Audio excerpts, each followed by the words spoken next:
तो यूके में अभी काफी सारी राइट और प्रोटेस्ट की सिचुएशन चल रही है और इन सिचुएशंस के बीच में अगर आप यूके आने का प्लान कर रहे हो तो किन बातों का आपको ध्यान रखना है, यूके आने से पहले आप क्या स्टेप्स ले सकते हो, आने के बाद आपको क्या करना है, ये सारी चीजें आज के वीडियो में मैं आप लोगों के साथ शेयर करने वाली हूँ। प्लीज वीडियो को एंड तक जरूर देखिएगा क्योंकि हो सकता है आपने अगर कुछ डिटेल्स यहाँ पे मिस की तो उसके चलते आप किसी बहुत बड़ी प्रॉब्लम में भी फंस सकते हो।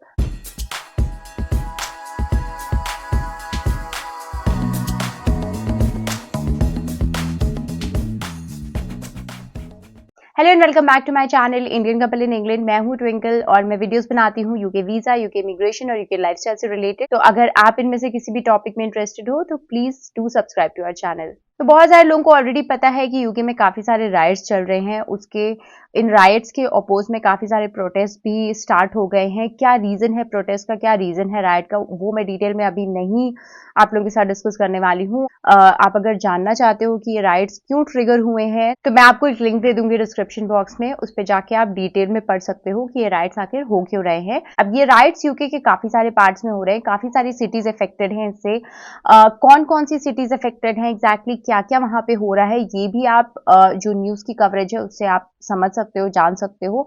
थोड़े बहुत लिंक्स मैं शेयर कर दूंगी आपके साथ डिस्क्रिप्शन बॉक्स में, जिससे आपको थोड़ा बहुत आइडिया लग जाएगा कि अभी क्या चल रहा है एग्जैक्टली यूके में। अब इन सब राइट्स के चलते इंडिया की गवर्नमेंट ने भी एक कॉशनरी स्टेटमेंट पब्लिश किया है उन लोगों के लिए जो यूके जाने वाले हैं, यूके जाना चाहते हैं अभी इस टाइम पे। उन स्टेटमेंट्स में भी ये क्लियरली मेंशन किया गया है कि अगर आप अवॉइड कर सकते हो अभी यूके आना तो आप प्लीज हर कॉस्ट पे उसको अवॉइड करो। तो अगर आप सपोज आप केयर वर्कर वीजा पे यूके आ रहे हो या स्टूडेंट वीजा पे, क्योंकि सितंबर इनटेक के स्टूडेंट्स अभी आने वाले हैं, तो अगर आप स्टूडेंट वीजा पे आ रहे हो यूके में तो आप कोशिश करो कि आपका जो ट्रैवल डेट है वो थोड़ा सा और डिले हो जाए। रीजन उसका सिंपल सा है क्योंकि यहाँ पे राइट्स चल रहे हैं। आप अगर यहाँ पे आओगे तो देर इज अ चांस कि आप इन सब राइट्स में पढ़ सकते हो, आप इसमें फंस सकते हो। तो ये सिचुएशन को अवॉइड करने के लिए आप अगर डिले कर सकते हो अपना ट्रैवल डेट तो ये काफी अच्छा होगा आपके लिए। अगर आप यहाँ पे किसी वर्क वीजा पे आ रहे हो, जैसे केयर वर्कर वीजा हो गया, स्किल्ड वर्कर वीजा हो गया, तो आप अपने एम्प्लॉयर से बात कर सकते हो, वो आपकी सिचुएशन को समझेंगे, वो यूके की सिचुएशन को ऑलरेडी देख रहे हैं। तो there is a high probability कि वो आपका जो स्टार्ट डेट है उसको आगे बढ़ा दे और आप अपना ट्रैवल डेट उस हिसाब से एडजस्ट कर सकते हो। बट अगर अनअवॉइडेबल है ये सिचुएशन और अगर आपको ट्रैवल करना ही पड़ रहा है टू यूके, तो क्या ऐसी बातें हैं जिनका आपको ध्यान रखना है, कुछ स्टेप्स आपको, कॉशनरी स्टेप्स आपको लेने हैं जिसके बाद आप मेक श्योर कर सकते हो कि आप इन सारी राइट सिचुएशन में ना फंसो। तो सबसे पहले हम बात करने वाले हैं कि यूके आने से पहले आप कौन से ऐसे स्टेप्स ले सकते हो। तो before coming to the UK सबसे पहले आपको ये चेक करना है कि आप जहां पे यूके में आने वाले हो वहां पे क्या राइट चल रहे हैं या नहीं। राइट और प्रोटेस्ट काफी सारे पार्ट्स में चल रहे हैं यूके के, बट सब जगह नहीं चल रहे हैं। तो आपको मेक श्योर करना है कि आप जिस भी पार्ट में आ रहे हो, जिस भी सिटी में आप आ रहे हो यूके में, वहां पे क्या राइट्स चल रहे हैं या नहीं। वहां पे अगर राइट्स नहीं चल रहे हैं तो there is a high chance कि आपको कोई प्रॉब्लम नहीं होने वाली है, आप इजिली वहां पहुंच जाओगे। बट अगर वहां पे राइट्स चल रहे हैं, आपको पता चल चुका है, तो आप थोड़ा सा कॉशियस हो रहोगे और थोड़ा सा आप उसके अकॉर्डिंग ही प्रिपेयर करोगे वहां जाने के लिए। बहुत सारी सिटीज जैसे ब्रिस्टल हो गया, ब्राइटन हो गया, लिवरपूल हो गया, मैनचेस्टर हो गया, बर्मिंघम हो गया, हल हो गया, यहाँ सब राइट्स चल रहे हैं अभी। इसके अलावा बहुत जगह अभी राइट्स प्लान्ड हैं। मैं नीचे डिस्क्रिप्शन में एक लिंक दे दूंगी जिस पे जाके आप देख सकते हो कि कौन कौन सी सिटीज में किस किस डेट्स पे ये राइट्स प्लान्ड है, किस किस डेट्स पे प्रोटेस्ट प्लान्ड है। उसके अकॉर्डिंग अगर आपका ट्रैवल डेट उन डेट्स पे पड़ रहा है तो आपको काफी ज्यादा कॉशियस रहना पड़ेगा। Next important thing is to book your accommodation in advance. अगर आप यहाँ पे आ रहे हो यूके में तो आपको मेक श्योर करना है कि आपके पास एक रहने की जगह होनी चाहिए। आप अगर ये सोच के जाओगे कि हम वहां पे जाने के बाद देख लेंगे कहाँ पे रुकना है, क्या करना है, तो it will be very difficult in this situation और आप बहुत बड़ी मुसीबत में फंस भी सकते हो। क्योंकि अभी इन राइट्स के चलते जो इमिग्रेशन ऑफिसर्स हैं वो काफी ज्यादा एक्टिव हो चुके हैं, वो काफी ज्यादा चेकिंग कर रहे हैं। तो अगर उन्होंने आपको रोक के चेक कर लिया ये कि आप कहाँ जा रहे हो, कहाँ से आए हो, कहाँ जा रहे हो, और अगर आपके पास एक स्पेसिफिक एड्रेस नहीं होगा तो वो आपके लिए काफी ज्यादा प्रॉब्लम क्रिएट कर सकते हैं। तो प्लीज मेक श्योर कि आपके पास जो एड्रेस, स्पेसिफिक एड्रेस जिस पे आप जा रहे हो वो आपके पास हो, चाहे वो होटल का एड्रेस हो या आपने कोई एक्स्ट्रा कोई अलग से अकोमोडेशन बुक की है उसका एड्रेस हो, या किसी फ्रेंड का एड्रेस हो जिसके साथ आप रहने वाले हो, रिलेटिव का एड्रेस हो, बट आपके पास पूरा एड्रेस होना चाहिए including the post code. Next important thing is कि आपके पास सारे डॉक्यूमेंटेशन होने चाहिए। आपका पासपोर्ट होना चाहिए, आपका जो स्टैम्प्ड पासपोर्ट होता है वो होना चाहिए। आप अगर स्टूडेंट वीजा पे आ रहे हो तो आपका यूनिवर्सिटी लेटर होना चाहिए। आप अगर वर्क वीजा पे आ रहे हो तो आपका ऑफर लेटर होना चाहिए, आपका COS होना चाहिए। आपके पास सारे इंपॉर्टेंट जो रेलिवेंट डॉक्यूमेंट्स हैं वो आपके पास होने ही होने चाहिए। अब बहुत सारे लोग क्या करते हैं, वो जो सॉफ्ट कॉपी होती है डॉक्यूमेंट्स की वो अपने फोन वगैरह में लेकर चले आते हैं, बट आपको मेक श्योर करना है कि आपके पास एक सेट ऑफ हार्ड कॉपी भी हो इन डॉक्यूमेंट्स की।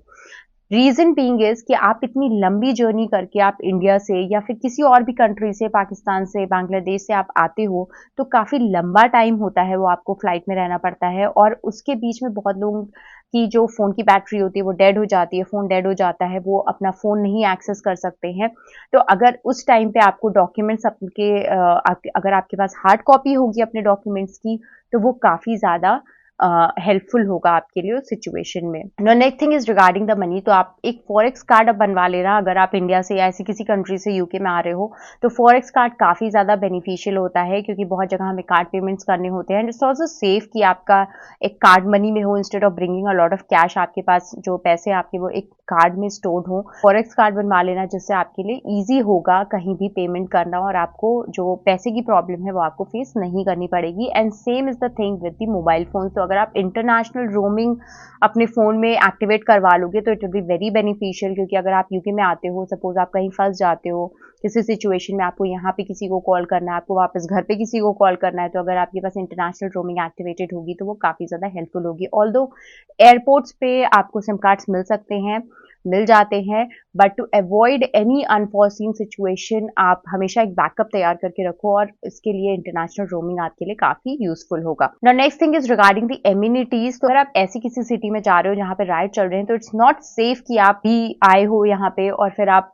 शॉपिंग करने चले जाओ या फिर आप कहीं सामान खरीदने चले जाओ, तो it will not be a safe thing to do. तो बेस्ट थिंग इज कि आप अपने पहले से आप अपने घर से ही, मतलब इंडिया से या जहां से भी आप आ रहे हो वहां से आप अपनी सारी जो बेसिक एम्यूनिटीज होती है वो आप लेकर आओ, जिससे आपको स्टार्टिंग में पहले दिन से ही कहीं जाके शॉपिंग ना करनी पड़े। अब ये सारी चीजों का ख्याल आपको रखना है before coming to UK. UK में आने से पहले जो आपको करनी है। अब यूके में आने के बाद आपको क्या करना है, तो जैसे आप एयरपोर्ट पे लैंड करोगे उसके बाद सबसे पहली चीज जो आपको करनी होगी वो है इमिग्रेशन चेक। तो जैसा कि मैंने आपको पहले बताया, अगर आप सॉफ्ट कॉपी के साथ हार्ड कॉपी भी अपने डॉक्यूमेंट्स की कैरी करोगे तो काफी ज्यादा यूजफुल होगा। आप एक फाइल बना सकते हो जिसमें मोस्ट प्रॉब्ली जो चीजें इमिग्रेशन चेक्स में लगती हैं वो आप रख सकते हो और उनको शो कर सकते हो। It will be a very easy process rather than scrolling your phone and searching for that particular document. तो इमिग्रेशन चेक्स कंप्लीट करने के बाद आपको जो नेक्स्ट चीज इंपॉर्टेंट आपको पता होनी चाहिए वो है आप किस एड्रेस पे अभी जाना चाहते हो। यूके में पिन कोड का कॉन्सेप्ट काफी ज्यादा पॉपुलर है, तो आपको पिन कोड भी पता होना चाहिए आप जिस एड्रेस पे जा रहे हो। और आप कैसे जाने वाले हो वो सबसे बड़ा कंसर्न है कि आप क्या ट्रेन लेने वाले हो, बस लेने वाले हो या फिर आप कोई टैक्सी लेने वाले हो।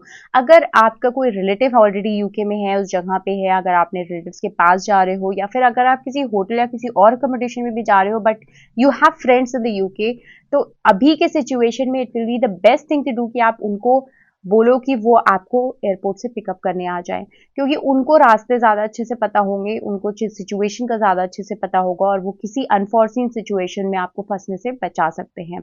तो अगर आपके पास कोई है ऐसा फ्रेंड है, रिलेटिव है, तो आप उसको बुला लो जो आपको पिकअप कर ले एयरपोर्ट से। उसके बाद आप उनके अकॉर्डिंग आप ट्रेन, बस जैसे भी आप ट्रैवल कर सकते हो। अदरवाइज आपके पास अगर कोई नहीं है तो कोई ऑप्शन ही नहीं है, फिर आपको अकेले ही ट्रैवल करना है। लेकिन अकेले ट्रैवल करने में आप कहाँ से ट्रैवल करना चाहते हो, बस से ट्रैवल करना चाहते हो, ट्रेन से ट्रैवल करना चाहते हो, टैक्सी से ट्रैवल करना चाहते हो, वो आपको पहले से डिसाइड करके रखना होगा। तो अगर आप टैक्सी से ट्रैवल करना चाहते हो तो it will be a bit costlier compare to bus and train. अगर आप हीथ्रो एयरपोर्ट पे आ रहे हो तो आपको ट्रेन इजीली मिल सकती है, ट्यूब इजीली मिल सकती है, आप वहां से ट्रैवल कर सकते हो, अपने जो भी आपका अकोमोडेशन है वहां आप जा सकते हो। मैं आपको यही बोलूंगी कि ज्यादा से ज्यादा आप बस अवॉइड करना, क्योंकि बसों में काफ़ी ज़्यादा जो राइट्स का जो इफेक्ट देखा जा रहा है वो बसों पे काफ़ी ज़्यादा देखा जा रहा है। बस जला दी जा रही है, बसों पे तोड़-फोड़ की जा रही है।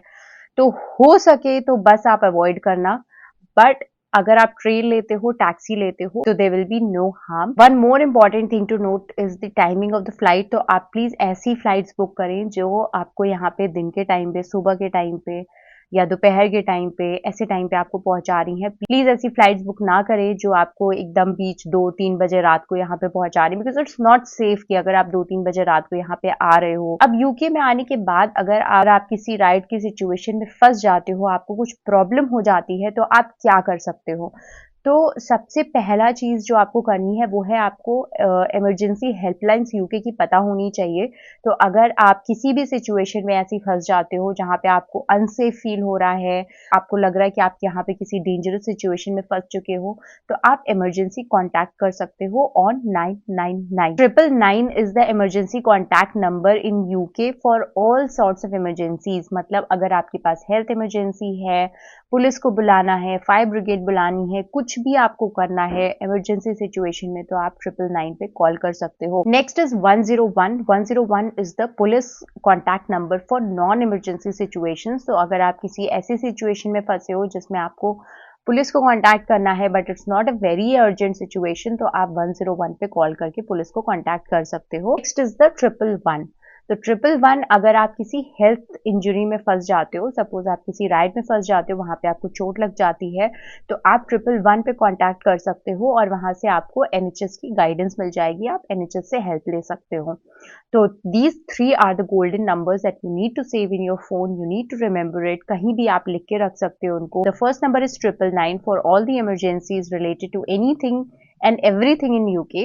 The next is 101 for all the police related queries which are non-urgent, and then other number is 111 for NHS related issues. Hopefully आज का वीडियो आपके लिए इन्फॉर्मेटिव रहा होगा। प्लीज इस वीडियो को ज्यादा से ज्यादा लोगों के साथ शेयर करिएगा, स्पेशली उन लोगों के साथ जो अभी यूके आने का प्लान कर रहे हैं। तो मिलते हैं नेक्स्ट वीडियो में। Till then bye.